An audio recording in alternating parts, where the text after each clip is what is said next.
దినోత్సవ శుభాకాంక్షలు.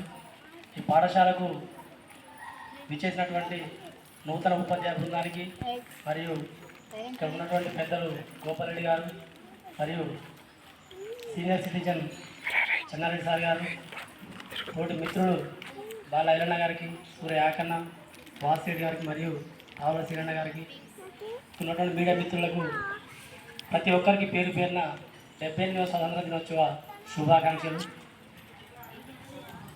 స్వతంత్రం అనేది బానిసత్వంలో మగ్గుతున్నప్పుడు 78 సంవత్సరాల కింద మన పోరాట వీరులు భగత్ సింగ్, సర్దార్ వల్లభాయ్ పటేల్, మహాత్మా గాంధీ వివిధ ప్రముఖులు తెల్లదొరలతోటి యుద్ధం చేసి మా దేశం మాకు కావాలి, మా సంపద మాకు కావాలి, ఇక్కడ బానిసత్వంలో మగ్గుతున్నటువంటి మాకు స్వతంత్రం కావాలని చెప్పి వాళ్ళు విదేశాలతో ఆంగ్లేయులతో పోరాడి భారతదేశానికి స్వతంత్రం తెచ్చారు. కానీ నేటికి 78 సంవత్సరాలు గడుస్తున్న భారతదేశంలో ఉన్నటువంటి నిజమైన మన భారతీయులకు వ్యక్తిత్వాల మధ్య మాత్రం స్వతంత్రం రాలేకపోయింది.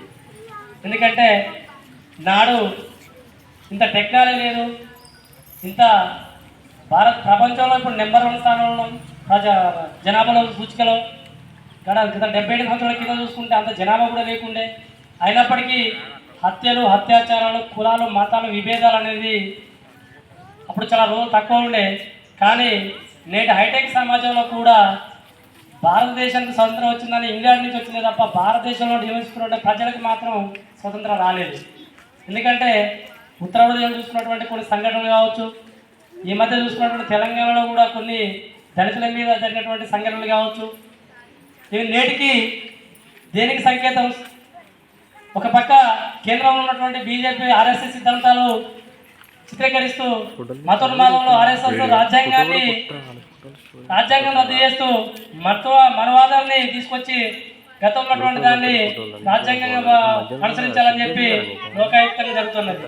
మరి దేనికి సంకేతం? ఈ రోజు కూర్చున్నటువంటి ఉపాధ్యాయులు కానీ, ఇక్కడ కూర్చున్న గతంలో పదవులు అనిపించిన సర్పంచులు కానీ, మాజీ సర్పంచులు కానీ ఉన్నటువంటి స్వేచ్ఛాయుతంగా మనం వహిస్తున్నామంటే దానికి కాన్స్టిట్యూషన్ ఆఫ్ ఇండియా, భారత రాజ్యాంగం మనకిచ్చినటువంటి ఆర్టికల్స్, కొన్ని నిబంధనలు, దానికి లోబడి మాత్రమే ప్రతి ఒక్కరూ పని